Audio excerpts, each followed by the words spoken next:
music to the noise, yeah, the mess we make. Machine Pun Kelly get caught in the fray. Facts and logic with a twist of chest. Strip it down to truth, yeah, forget the rest. Humor blows the lies right out of the park. Look beyond the shadows that set the dark. Sparks of laughter fire up the night, bringing clarity when they blur the fight. Cut through the chaos, yeah, the tangled lies. Fun Kelly with a set of clear eyes. Truths and jokes gonna rock this show. Step into light where the real facts flow.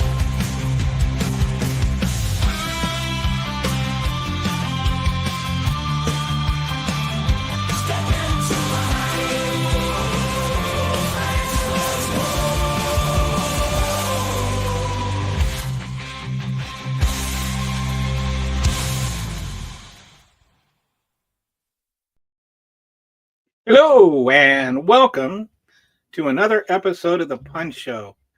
And in case you haven't heard, and I imagine you probably have, Donald Trump's idiocy is causing the stock market to crash. It is, let's just take a look here and see where it's at the moment. It's at $41,006.72, which is down. Over 1,400 points it's down today. And why is it down so much, you ask? It is down so much because Donald Trump's tariffs have gone into effect. And so today, what I'm going to do is I'm going to show a bunch of videos of people talking about the tariffs that are associated with the Trump administration, a few that are not associated with the Trump administration. But I'm just going to talk about tariffs, about how Donald Trump totally misses the boat on it. And I don't have a degree from Wharton, but I do have an ability to read. And I've been applying that ability to read and understand what I'm reading. So, I don't know how Donald Trump got his degree from Wharton. It's like saying 2 + 2 = 5 and then saying you have a degree from MIT. Obviously, if you think 2 + 2 = 5, you do not have a degree from MIT, or at least not one you earned. You had one somebody else earned. And you may notice that there is a certain little fuzzy critter in my lap right now. His name is Care Bear, and he has decided to be a guest star on today's show. So anyway, you want to say hi to Care Bear? Hi, Care Bear. Okay, there you go. He's a good kitty. I love him. All right, so let's go ahead and get going. Oh, by the way, if you're watching this on X, and if you don't mind just clicking the YouTube feed that's on my account, then that would be swell. I just, I'm trying to get enough views on YouTube to get monetized. I'm now just a few hundred hours away. And so everybody that watches on YouTube helps me with that. If you don't want to, that's fine. But just a small favor on my behalf would be cool. So anyway, let's start with the vice president and biggest idiot. Like, the Republicans are like, how did this guy get a degree from Yale? I don't know. Anyway. Overnight, we know people are struggling. We're fighting as quickly as we can. So we are fighting very hard to bring prices down. We're going to have the biggest deregulation in the history of this country. We're doing a lot of things and already have done a lot of things to lower the cost of energy. You heard the president mention this yesterday. Eggs, when we came in, were at a 10-year high, and all of a sudden they've dropped 60% just in the 2 months of the Trump administration. What I'd ask folks to appreciate here is that we are not going to fix things overnight. Yeah. Joe Biden left us, this is not an exaggeration, Lawrence, with the largest peacetime debt and deficit in the history of the United States of America, with sky-high interest rates. You don't fix that stuff overnight. We know people are struggling. We're fighting as quickly as we can to fix what was left to us, but it's not going to happen immediately. Okay, so there's a lot of things to dissect here. First of all, is he talks about the egg prices and coming down. And well, they came down after they went up. And they didn't, and to be fair to both Joe Biden and Donald Trump, egg prices going up or coming down has nothing to do with either president. Has to do with how many egg-laying hens there are. And egg-laying hens have stopped dying because of things that Donald Trump had nothing to do with. And so there are more eggs, and it's just simple supply and demand. And that's why the price of eggs have come down. It was always stupid to blame Joe Biden for the price of eggs. It was, I think, people that were joking about Donald Trump and the price of eggs were doing so sardonically because Joe Biden had been accused, had been blamed for the price of eggs so long. But as soon as Donald Trump became president, then it was about, oh, there just aren't enough egg-laying hens. What is he supposed to do about it? And now that they've come down, it's somehow Donald Trump did something magnificent to make that happen. What it is, I don't know. And that's what you'll notice is a theme with all of these things is they'll talk about how there's, these magnificent things that Donald Trump is doing, but they will never actually say what that magnificent thing is. That they'll never be specific. Like he says, we've done a lot of things to regulate or to get what things. You notice he doesn't say a specific thing. He just does this vague, abstract wave of the hand. Oh, we've done a lot of things to deregulate. And they've done some deregulation, yes, but the things they've done to deregulate are harmful. And so that's why he doesn't want to talk about them. They might be good for, like getting rid of basically any EPA standards, might be good for deregulation, or might be good for, chemical industries. But it's not good for the people that live in the cities those chemical industries are dumping poison into the rivers in. So anyway, yeah, I just wanted to start off with that one because I think it's such a by the way, and just you notice how he says we have the lowest peacetime deficit. Well, first of all, why do we have peacetime? It's like Donald Trump didn't end the war with Afghanistan, right? But, like if you look at the deficit when Donald Trump left, it was more than what it is with Joe Biden when Joe Biden left.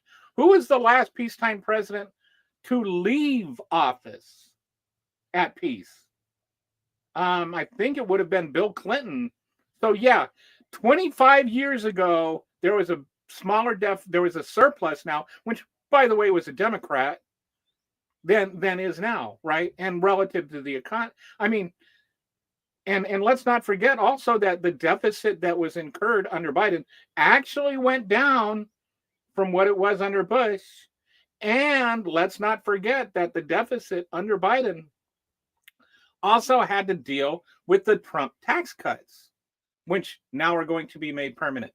So there's a lot of stuff that he throws out there that with JD Vance, I don't think he's stupid. I think he knows he's talking to stupid people. And I think there's a difference that we have to understand about some of these things. Sometimes we call people like Ted Cruz or JD Vance stupid. They're not stupid. They know what they're saying. They know it's wrong. They also know that stupid people will believe it. So they're saying things to stupid people to get stupid people to agree with the stupid things they're saying. But that doesn't mean they don't know they're stupid. JD Vance absolutely knows what he said is stupid. And he absolutely knows how manipulative what he said is. Why do you think he included the word peacetime in that? Why didn't he just say, why didn't he just lie? Because he's trying to get past the fact checkers. Anyway, let's proceed onward to the next video clip.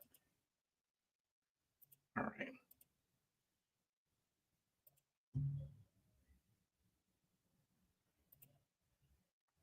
Well, just sitting here, my computer's being a little bit slow right now. All right. And I'm really glad you brought that up because I think that one impact of Doge that people don't seem to be clued in with right now, when you see massive layoffs in federal agencies, well, those federal workers don't all work in Washington, D.C. They work in Los Angeles, too. We have over 50,000 federal workers in Washington, D.C. And so, in Los Angeles. And so our economy is already hit, which is why we have a big deficit in the city. But that is going to be an impact that we are not feeling today, but mark my words, we will be feeling it in coming weeks. One thing that's happening with the layoffs is that one day you're laid off, 2 days later, the court says you're not, and it's been kind of back and forth. And that's about what I was describing before, that sense of instability. I don't know. The earth is moving. Do I have a job? Don't I have a job? Does my agency even exist? And then to hear Secretary Kennedy, Secretary of Health and Human Services, say that he's going to, I think he said he was going to reduce the workforce by 10,000 people. So that those layoffs will absolutely hit us in our local economy right here. So here I just want to talk about, I think she brings up some really interesting points that people are not talking about. And that's the combination of the tariffs and the trade wars with Doge's massive layoffs. And, you know, we talk about economic stimulus, right? Like if the government spends money to create jobs and things like that, then we call that economic stimulus. And we do that to get out of a recession. We do that if there's trouble. You know, that's how we got out of the Great Depression. That's how we got out of the Great Recession with Obama's stimulus package. And those are good things, right? But when you start cutting, like there's something else. The opposite of a stimulus is austerity. And austerity is when you cut the government because you're reducing too much on government size and our government spending to keep the economy afloat. And there's only so much you can do with that. Now, what the Republicans want you to believe is that we are over leveraged in that regard. And we're not. We're just not. I mean, we've been growing as an economy for the last 85 years by doing it this way, by doing it the way we're doing it. So the only issues that we've had is we keep cutting taxes. We keep cutting taxes, but we don't cut spending.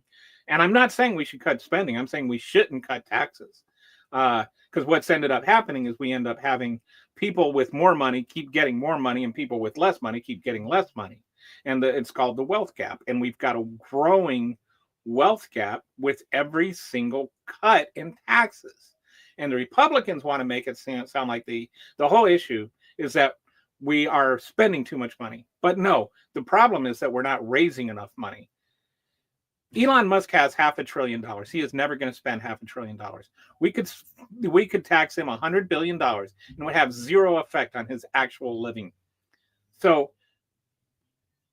we have a whole system structured around the extremely wealthy because the extremely wealthy are the ones who are setting up the system. And so they're there to protect themselves, not to protect you. Okay. So what does all this have to do with what she was just talking about? Well, all of this has to do with what she's just talking about is because all of these cuts on spending are allegedly to get the deficit under control, which we could do by raising taxes on the wealthy. The only alternative is not cutting spending. All right. So then when you cut spending, and when you go into this austerity thing, it has the tendency to shrink the government because that's what it's designed to do. And when you shrink the government, you have the opposite effect of stimulus spending. You have all these thousands of people that are being laid off, and then they don't have jobs. So then what happens is, like unemployment goes up. And when unemployment goes up, that's usually not a good thing for the economy. And then on top of that now, and this is the important part, you've got these federal layoffs of hundreds of thousands of people. And then on top of it, you've got these tariffs, which are going to raise prices. So when you raise prices and raise unemployment at the same time, that is what we call stagnation. That's what happened under Jimmy Carter. And the difference is Jimmy Carter did nothing to make that happen. That was all just stuff set in motion before Jimmy Carter was ever elected president. But Donald Trump inherited a healthy economy. In spite of what Republicans want you to believe, the economy was doing really, really well. We had less than 4% inflation for the majority of Biden's term. We had a growing economy.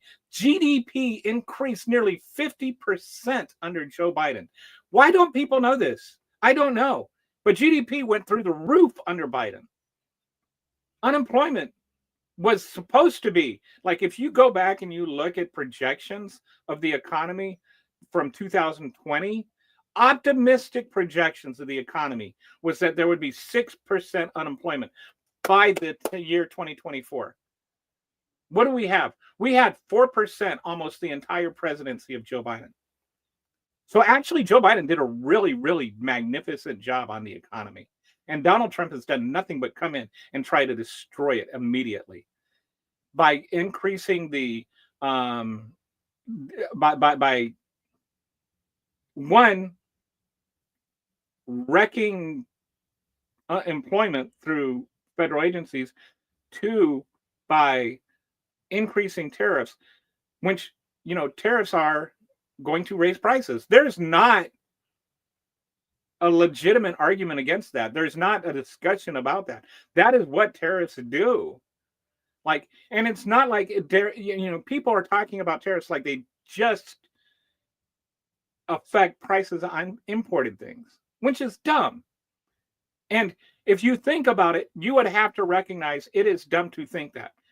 Because let's say that you sell whatchamacallit, right? You're the America's largest manufacturer of whatchamacallits, and you sell your whatchamacallits at $1 a piece, right? But China exports their whatchamacallits, and they sell them at 75 cents a piece. So you have trouble selling your whatchamacallits. So then Donald Trump puts a 100% tariff on whatchamacallits, right? So now China has to sell their whatchamacallits for $1.50 instead of 75 cents. And you're selling yours for $1. Are you going to continue selling yours for $1 when you can get away with selling them for $1.40? No. You're going to raise your price to where it's just below the imported price, and you're going to make more money on your whatchamacallits, because that's what greedy rich people do. Greedy rich people do not get rich and greedy by, you know, sharing the wealth. That's the whole problem. That's why we need to tax them. Do you think Elon Musk is sharing the wealth? I don't. I think it's pretty obvious. So anyway, when you combine those two things, you get stagnation. And what you've got with Donald Trump right now and his minions is a person willfully trying to reproduce the Jimmy Carter economy, which wasn't Jimmy Carter's fault.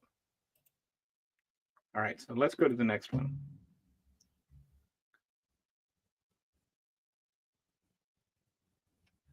All right. So here we go. Hi there. I'm Machine Fun Kelly.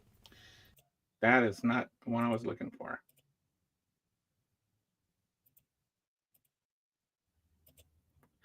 Trying a new thing here, but we'll have to.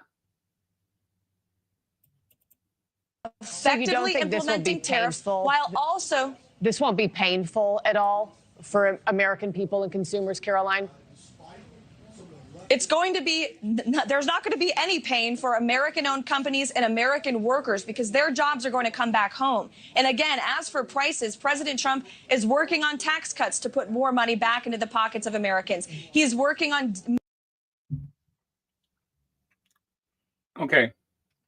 There is not going to be any pain for the American people, according to Carolyn Lovett, who has pronounced that she is. Hey, Joe, how you doing? There's Joe. So, Carolyn Lovett, when Trump took office, she promised that there weren't going to be any lies coming out of that office, and all that's come out of that office is lies. So she's trying to say that there won't be any pain felt by the American people. None at all. No, this is just going to be painless. And then she says, you know, that there's tax cuts that are coming. First of all, what like the tax cuts that are coming aren't really tax cuts. They're tax cuts They're an extension of the tax cuts for the wealthy. They are not extending any tax cuts for the middle class. The extensions of the tax cuts are only for the wealthy. And number two, yes, they are going to feel price increases. I don't care if you say that some workers aren't going to be affected or some companies that aren't going to be affected. When you're saying that their business side is not going to be affected. That, you know, this industry, this auto industry is not going to be affected, or this person that works for the U.S. auto industry is not going to be affected in the sense that they're not going to lose their job or something. And we'll get back to that in a second. But when you say they're not going to be affected, and they're still, that doesn't mean they're not going to be affected just by saying that. They're still going to have to go to Target or Walmart or whatever, and they're going to go and they're going to buy a shirt, or they're going to buy a pair of shoes, or they're going to buy guacamole or whatever. They're going to buy things, some of which are imported, and those imported things will cost them more money. So saying they won't be affected is just a lie. It's just a flat out lie. Yes, you are going to be affected. If you are watching this, you will be affected by Trump's tariff. If you are not watching this, you will be affected by Trump's tariffs. If you are a living, breathing human being living within the parameters of the United States, you will be affected by the tariffs.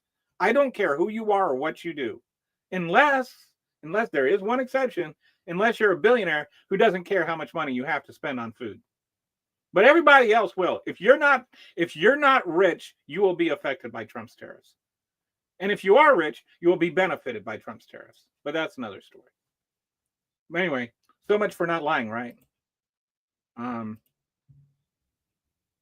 So go into the next clip. All right.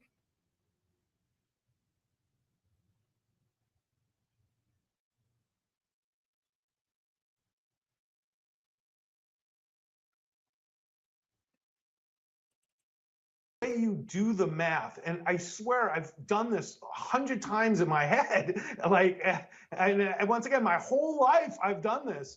It's just stupid policy beyond belief. I mean, I can't even describe to you the potential cost increase for just the average American.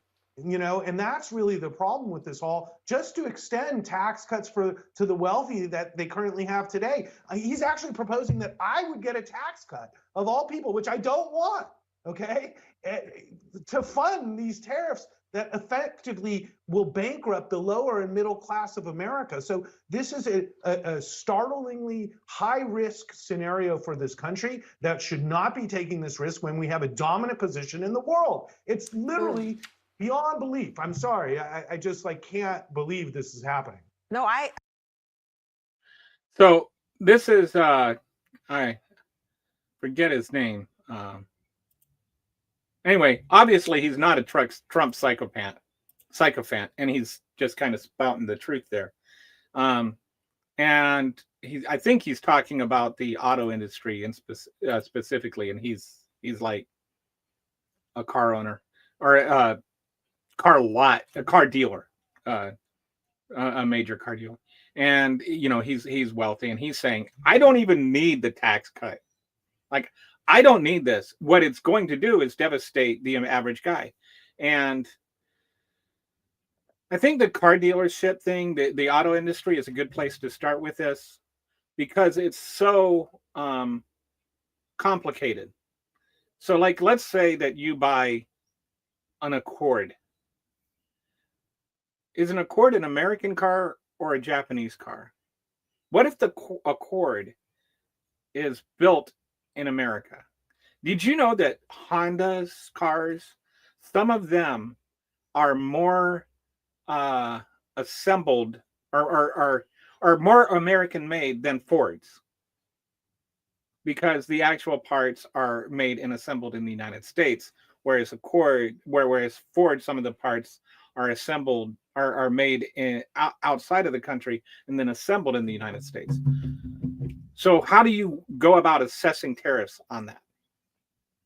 Is a car assembled in America and sold in America, do you place a tariff on that because it's a Japanese owned industry?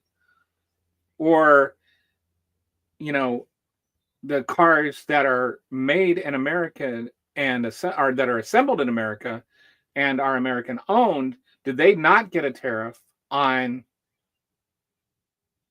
imported parts? And that gets complicated, right? Like, and then which one is more American made, and how do you go about assessing that? And then, you know, the Republicans have always been the champion of free trade and you know, but and unregulated capitalism. Well, isn't this trying to regulate capitalism? Isn't it, you know, like it just seems to end up being who, you know, what the difference between the Accord and the Ford is who the shareholders are that end up pocketing the money. It doesn't have anything to do with the workers. It doesn't have anything to do with the parts. It doesn't have anything to do with where the car is assembled or where the car is sold. It's who eventually gets the money. And that is whether it's American billionaires or Japanese billionaires. And that's what Donald Trump is concerned about. So I just wanted to show that video because I think it shows someone that isn't even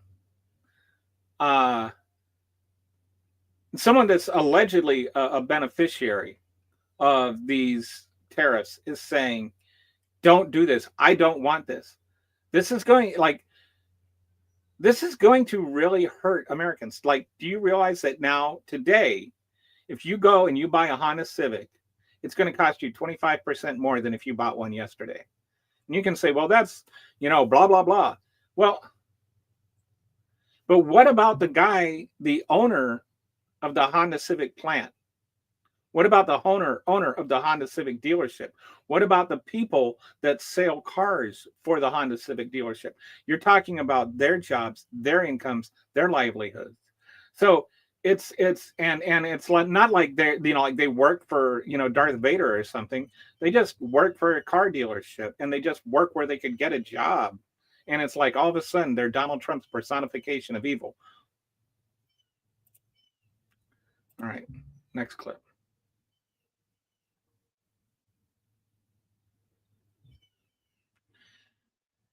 I tried connecting these to an external hard drive this time because I don't have a lot of long term, but in the long term, we're all dead. So how long are we going to have to wait for the benefits to come pouring in? Well, you started hearing it recently when Donald Trump yesterday said we have about $5 trillion of committed investment to America. $5 trillion. That means people are going to start building factories right now. And that means all that construction work begins now. That starts to employ Americans today. You're going to see plants being built, factories rebuilding. All shifts are going to be running hot across America now. You're going to see employment leaping starting today. So, okay, so there's a few things there. First of all, you're going to start seeing factories being built for what? Like, they keep saying this, like they talk in generic terms about what industry is going to be, you know, like they're, oh, we're going to bring back manufacturing. What kind of manufacturing? Okay, like this hoodie that I'm wearing right now, I don't know where it was made. There's a good chance it was made in China. You know, I do not care that this might have been made in China or that the shirt I'm wearing might have been made in China. Because the person that, like, I would much rather have somebody building a microchip than sewing the seams on this shirt, because building a microchip is a much higher paying job than sewing the seams of this hoodie. And I think that that's one thing that gets lost in all of this tariff talk and manufacturing talk, is they never talk about what industry is specifically going to benefit from these tariffs. And part of the reason for that is, well, then why not just focus on that industry? But we'll get back to that. Right now, it's just like they just slap these universal tariffs on things. They're not done surgically. They're not done intelligently. They're not done studiously. They are done haphazard and dumbassedly. And so, like, you notice, like, when I show these videos, none of the people that are talking ever get specific about anything. What industry is going to benefit from these tariffs? What manufacturing? Who is going to manufacture what as a result of these tariffs? What manufacturing plants are supposed to be opened? And the number two thing is he talks about, our employment numbers are just going to go through the roof. It's like, okay, what do you mean by that? We are, basically 5% is full employment, and 4% is, like just gravy. Because not everybody that can work wants to work. You have people that are housewives. Nowadays, you have house husbands, like where people just prefer to stay home and take care of the kids while their spouse works. And there's nothing wrong with that, as long, and in a lot of ways, that's a good thing. But that's for each household to determine, and whether they can do it or not. Or anyway, the problem is that they talk in these vague, abstract things. They don't talk about specific things because they haven't considered it specifically. They're just trying to defend Donald Trump's pull a wild hair out of his ass propositions as though they have some kind of merit to them, or that they have some kind of thought to them. What Donald Trump is an ignorant, fossil piece of shit who has spent the last 50 years decrying shit that he doesn't understand, doesn't know about, and for some reason that is beyond me, people have fixated on his stupid delusions as though they are reality, and they are not. Please tell me what industry is going to be helped by Donald Trump's tariffs, or just fuck off, because that's all you're worth doing at this point. Tell me what industry. Tell me one industry that is going to benefit from this. Is it the auto industry? Because the auto industry doesn't think so. Is it the textile industry? The textile industry doesn't think so. Name one industry that even is celebrating these tariffs. Because there aren't any. There's not one. Thank you, City Cat. I mean, it just pisses me off that they are so incompetently stupid about things, and then you have an entire media that is just cowed into supporting his stupidity. All right, gonna go to the next video file here. So anyway, as I was saying, I put these on an external file because I don't have a lot of file on my hard drive, so a lot of these are not loading as quickly as possible as I would like. But oh well. All right.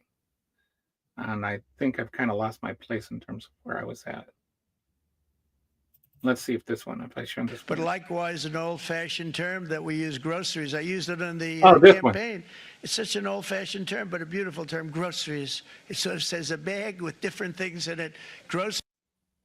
So I just wanted to show that one because, I mean, is there ever been anything that shows how out of touch Donald Trump is than him talking about, this old-fashioned term that nobody uses anymore, groceries, like he's pulling some thing out of like boy, what a word. He knows what the word groceries mean, and then he talks about them as though like, oh yeah, they're bags of things like eggs, like that's how he goes grocery shopping, is somebody brings home bags of things, and that's his idea of groceries. But this is the guy who thinks groceries come from the grocery fairy that has bags of stuff like eggs in it. Like, this guy is the guy who is sitting there preaching to us about, oh, well, the pain is going to be hard, and, we got to just dig through it and we'll be back. Like, this fucker doesn't know one fucking thing about fucking anything. Like, he is so belligerently ignorant, so obdurately ignorant that nothing could ever penetrate his thick orange skull. But somehow we're going to act like he is the common man who understands what the price of eggs means, because they come from the magic grocery fairy and magic grocery fairy bags that are filled up with magic groceries.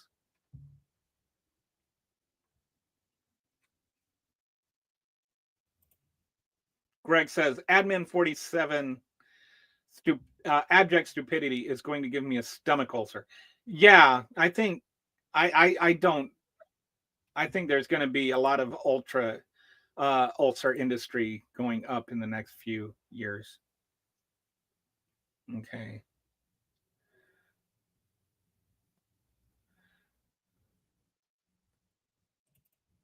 Take care of countries all over the world. We pay for their military.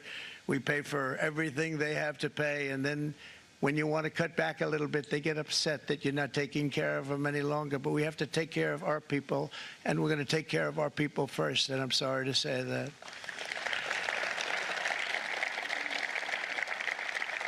And today we're standing up for the American worker, and we are finally putting America first.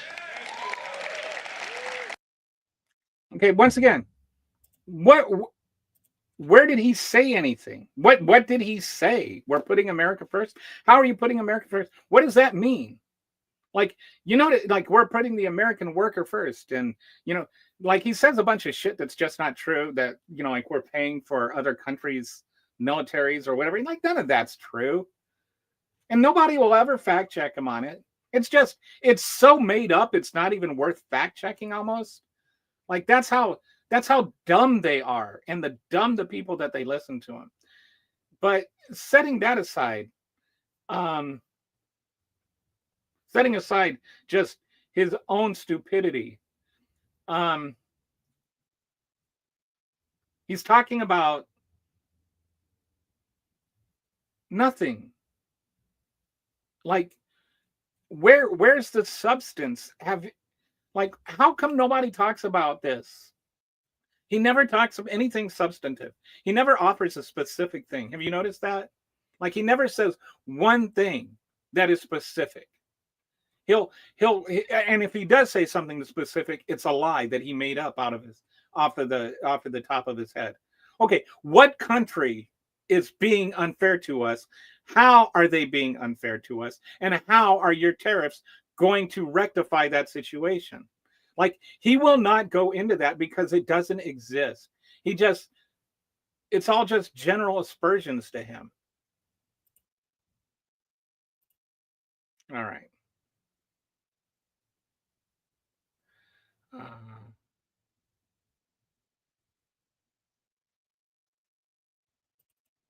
You have to trust the president's instincts on the economy, okay? And why?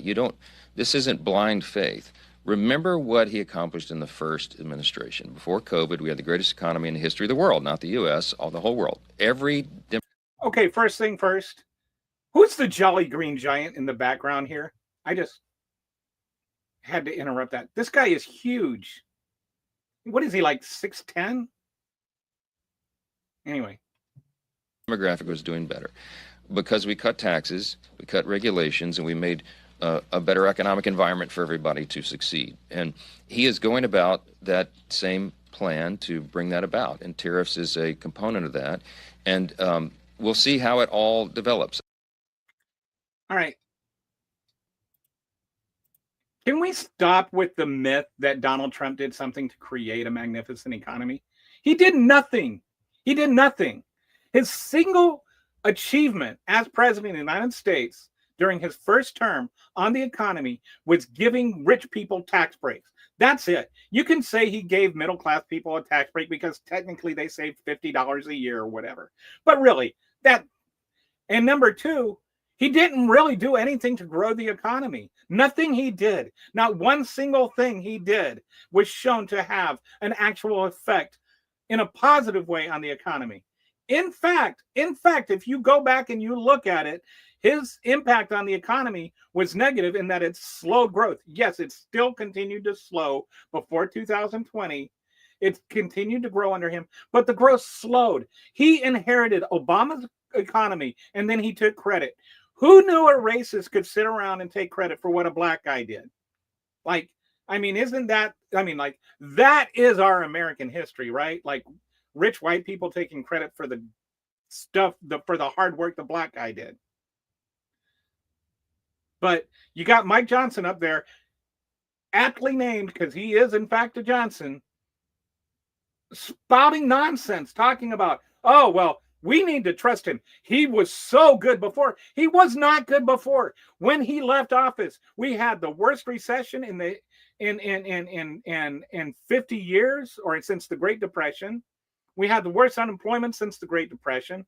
We had the biggest pandemic in over a century. We had the worst civil turbulence in half a century. And we were still at war when she promised to get us out of, made a deal to get us out of, which ended up being so bad that they blamed Biden for it. So what did he do that was so good? Please tell me one concrete, substantive thing that Donald Trump actually did as president that benefited the country. Because I am so tired of hearing about how wonderful he was and how great he was and how he made America great again. Because he did not do a single damn thing for America. Everything he did was to America. He was a terrible, terrible president.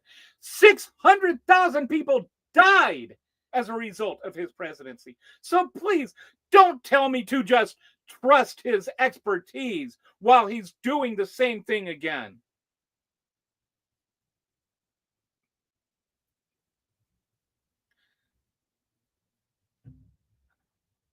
All right, so let's go to the next one. Boom, boom, boom, boom, boom. This I'm going to have to do a different method this time. This takes too long. I thought it would be, didn't realize it would take this long. So sorry for all the time you're wasting waiting for these stuff. In the long term, but in the long term, we're all dead. So how long are we going to have to wait for the benefits to come pouring in? Well, you started hearing it recently when Donald Trump yesterday said we have about $5 trillion of committed investment to America. $5 trillion. That means people are going to start building factories right now. And that means all that construction work begins now. That starts to employ Americans today. You're going to see plants being built, factories rebuilding. All shifts are going to be running hot across America now. You're going to see employment leaping. Whoops, I think I already played that one. Although it's still just irks me the way they sit there and they talk about things without any specificity at all. Like, what plants, dude? Effectively implementing tariffs while also... This won't be painful at all for American people and consumers.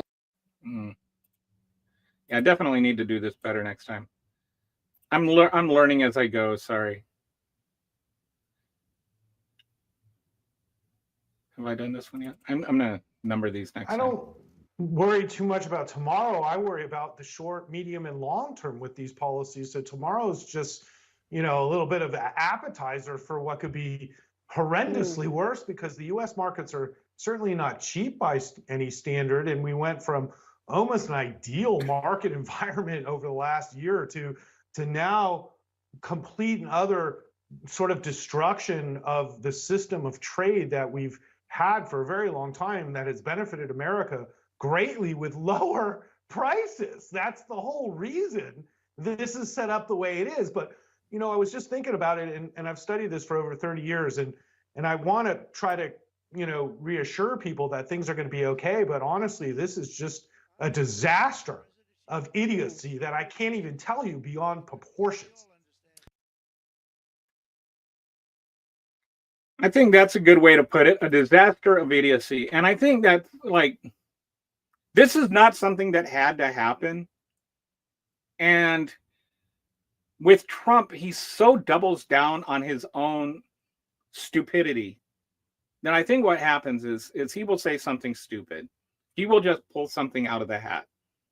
And he'll say some random stupid thing.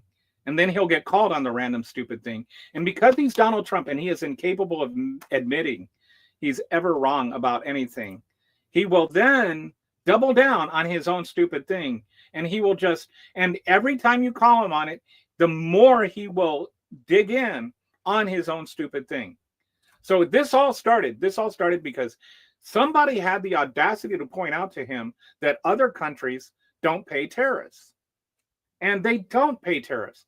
The way tariffs work is you put a tariff on a thing and they arrive at the shipping yard, literally at the shipping yard, and you have to walk down to customs and you have to pay the tariff as the importer. So if I am importing cars, I personally am going to import cars and I'm going to sell them either to a middleman or to a dealer or just sell them at my own lot. I have to be the one that pays that. Whoever imports cars pays the tariffs. Whoever imports anything pays the tariffs. The importer pays the tariffs, not the exporter, not the country that is doing the exporting, which is a whole other thing. We want to make it sound like the U.S. imports things. The U.S. does not import anything. All right, do you get that? The U.S. does not import anything, does not import a single thing. As a nation, we do not import things. As a nation, we have companies that import things. And Taiwan has companies that export things. And we both, as countries, have import and export. We have import tariffs on certain things based on what we're trying to do with our economy at the time. And there's a reasonable way to approach those, and there's an unreasonable way to approach those. And just universal, broad, sweeping tariffs is a stupid way to do anything. It's like trying to cook a hamburger by setting your house on fire. Yes, will it get the job done? Yeah, but your house is burned down.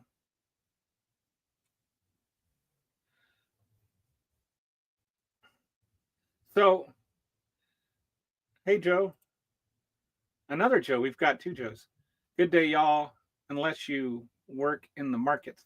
Agreed. If you work in the markets, you're probably, especially if you're a stock market trader, you're probably pretty busy today. Anyway, getting back to my thought, if I can remember what it was, there is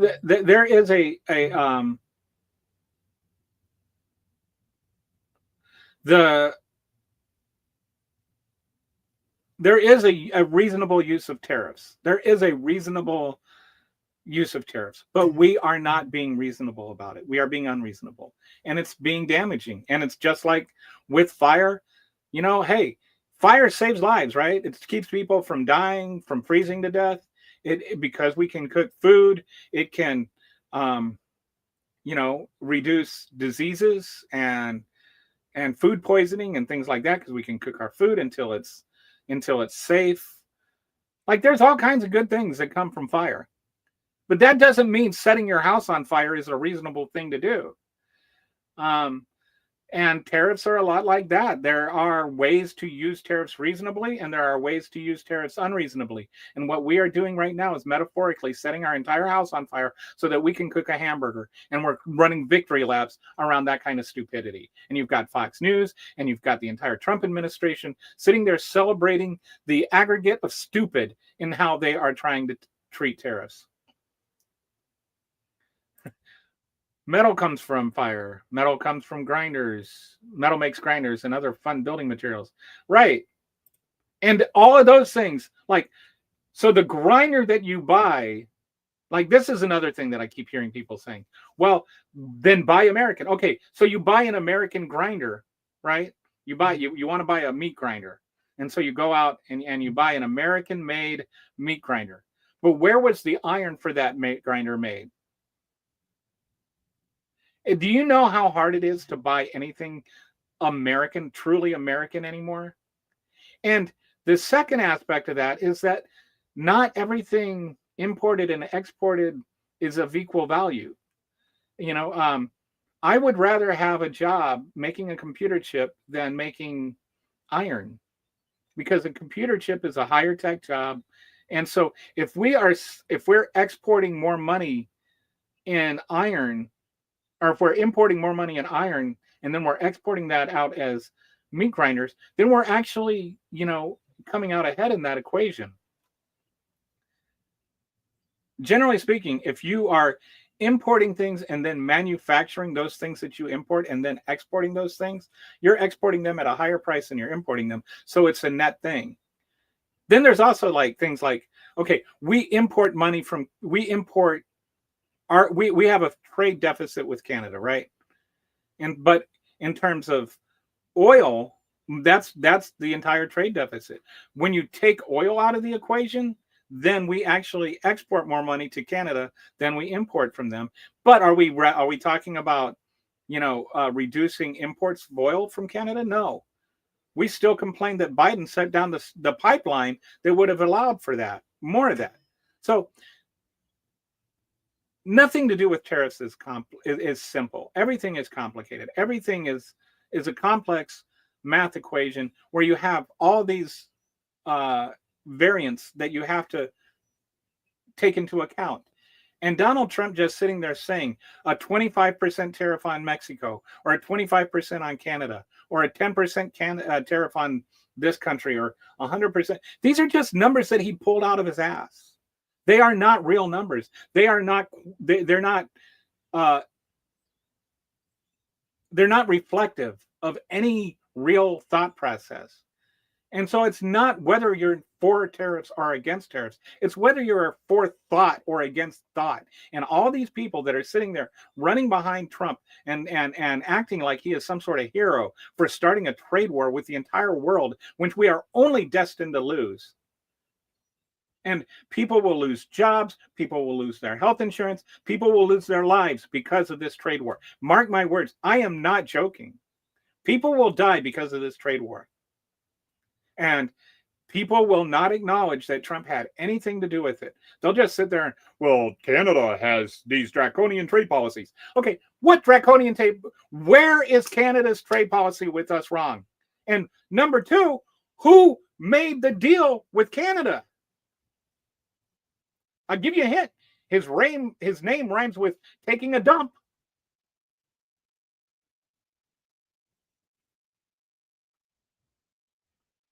So, okay, Greg says also a decent chunk of refining facilities optimized for the grades of crude oil inputs from Canada. Oh, yeah. It is not cheap or fast to expand to change oil refinery systems. Right. There's a lot to do with the quality of oil, refining it, and then, you know, like if you're importing oil and exporting gas, are you doing better? We have a net surplus, and we export more oil than we import, and it's higher quality oil, but just not from Canada because anyway.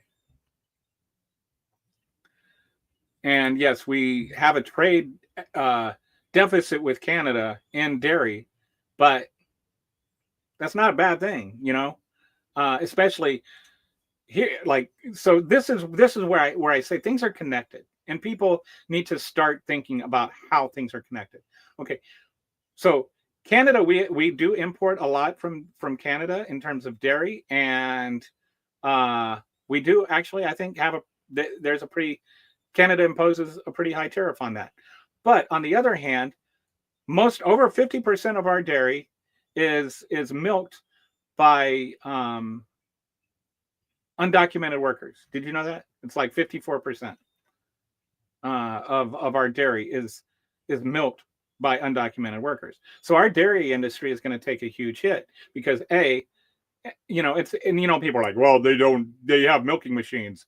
And it's like, well, who do you think operates the milking machines? You know, do you think that they just clamp themselves onto cows that just automatically walk into a stall? No, there's still people involved in it, right? And it's like over 50% of that, according to the actual dairy industry, is from undocumented workers. So if you reduce those undocumented workers, what does that mean? That means you're not going to have as much dairy domestically. And it's not like you lose 50% of your dairy. If you lose 50% of your money from your dairy products, you lose 100% of your business, right? Like we can't just say, oh, well, okay, it's going to cost half as much, so they get half the profit. Or, we're going to produce, they're going to lose half their labor, so they only get half the profit. No, they just, if you need, if you're invested to produce 1,000 gallons of milk, I don't know what a realistic number is, but if you were invested to produce 1,000 gallons of milk, probably the last 100 gallons is where your profit is. So if you only produce 900 gallons of milk, you're operating at a loss. And if you lose 50% of your labor, you're not going to get 90% of the milk you intended to produce. So you're going to lose 100% of your business. If you're producing 100% of your business, you don't have a business anymore. No milk is produced. So we're going to lose a lot of our domestic dairy products. And we're sitting there assessing this tariff on Canada, which already has a high tariff on Canada. And it's not like Canada can't just say, okay, you want to play that game? We're just going to crank up the dial even more, which is what they're threatening to do. So then our dairy is going to cost more domestically because there will be less supply, and it will cost more internationally. So what do you think? We talked so much about the price of milk.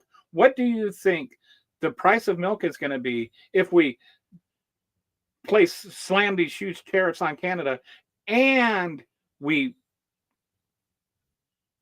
cut domestic and we cut the labor supply to our dairy? It's like,